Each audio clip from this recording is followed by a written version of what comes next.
স্বাগত জানাচ্ছি the corrections অ্যানালাইসিসের ছাত্র রাজনীতির এপিসোডে। আমাদের মাঝে উপস্থিত আছে ঢাকা পলিটেকনিক ইনস্টিটিউট ছাত্রদলের সহসভাপতি সাব্বির হোসেন রাহাত। আপনাকে অসংখ্য ধন্যবাদ এত ব্যস্ততার মাঝে আমাদের সময় দেওয়ার জন্য। অন্য সবার মতো একটি বিষয় জানতে চাই, আপনি কেন ছাত্র প্রতিনিধি হওয়ার সিদ্ধান্ত নিলেন? ধন্যবাদ। আমি ছাত্র রাজনীতিতে কী জন্য আসছি সেটা ছিল সঠিক ওইভাবে অ্যানালাইসিস করে অনেক সময় লেগে যাবে। শুধু এতটুকু বলতে চাই যে ছাত্র রাজনীতি যে কারণে করি বা যে কারণে আসছি সেটা আমাদের ক্যাম্পাসের ছোট ভাই বোনদের ন্যায্য অধিকার ফিরায় দেওয়ার জন্যে এবং নিপীড়িত সাধারণ স্টুডেন্টদের পাশে দাঁড়ানোর জন্য আমি ছাত্র রাজনীতিতে আসছি।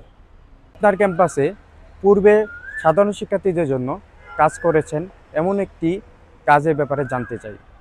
আমাদের অতীতে সকল যৌক্তিক দাবির সাথে সমঝোতা ছিলাম এবং নিজে লড়াই সংগ্রাম করছি এবং ভবিষ্যতেও করতে চাইতেছি।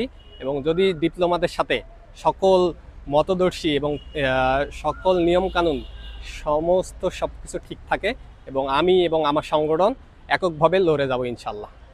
আমরা একটি বিষয় জানতে চাই, আমরা অনেক সময় দেখি অনেক ছাত্র নেতারা তার নিজের সংগঠনের কর্মীদের বেশি সুযোগ সুবিধা দেওয়ার চেষ্টা করে, সাধারণ শিক্ষার্থীরা তার তুলনায় অনেক কম পায়। সেই বিষয়ে আপনার মন্তব্য কী?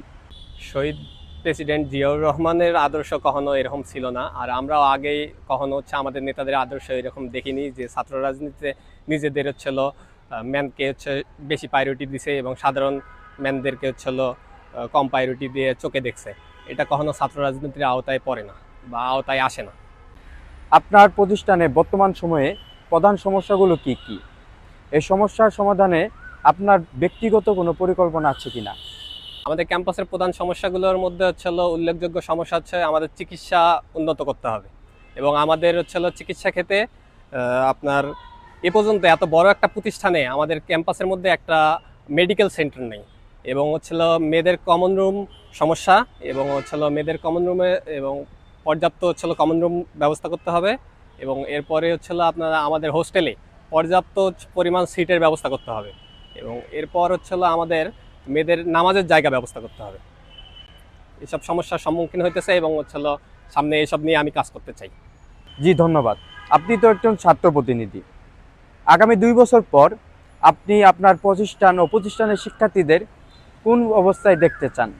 আমি এবং আমার প্রতিষ্ঠান আগামী 2 বছর পর যে পর্যায়ে দেখতে চাইতেছি, আমার চোখে আমার প্রতিষ্ঠানে এবং সকল কারিগরি শিক্ষার আওতায় যারা আছে তাদেরকে চাকরির সুব্যবস্থা করতে হবে এবং তাদেরকে উচ্চশিক্ষার সুব্যবস্থা করতে হবে।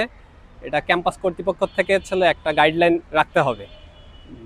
এরপর সাধারণ শিক্ষার্থীদেরকে আপনার বিদেশে পড়ালেখার জন্য এবং উচ্চশিক্ষার জন্য তাদেরকে আগ্রহী করতে হবে এবং সামনে কারিগরি শিক্ষাকে মান উন্নয়নের জন্য আরও ক্যাম্পাস কর্তৃপক্ষকে কঠোর ব্যবস্থাপনা নিতে হবে, যার কারণে আমাদের কারিগরি শিক্ষার্থী এবং ডিপ্লোমা শিক্ষার্থীরা যাতে ভবিষ্যতে উচ্চশিক্ষার জন্য বেশি আগ্রহী হয়ে থাকে।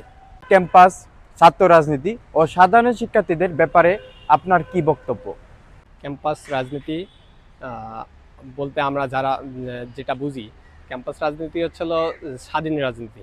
এখানে সবাই রাজনীতি করতে পারে, সবার মতদর্শী আছে এবং সবার মত ভিন্ন হতেও পারে। সে রাজনীতিতে যে পন্থায় রাজনীতি করতে চায় করতে পারে, কিন্তু গুপ্ত রাজনীতি আমরা ক্যাম্পাসে করতে দিব না। গুপ্ত রাজনীতি ক্যাম্পাসে হলে সাধারণ শিক্ষার্থীদের উপর একটা বিরূপ প্রভাব পড়ে, যে প্রভাবের কারণে শিক্ষার্থীদের শিক্ষা ব্যবস্থা একটু হেরফের হয়ে যায়।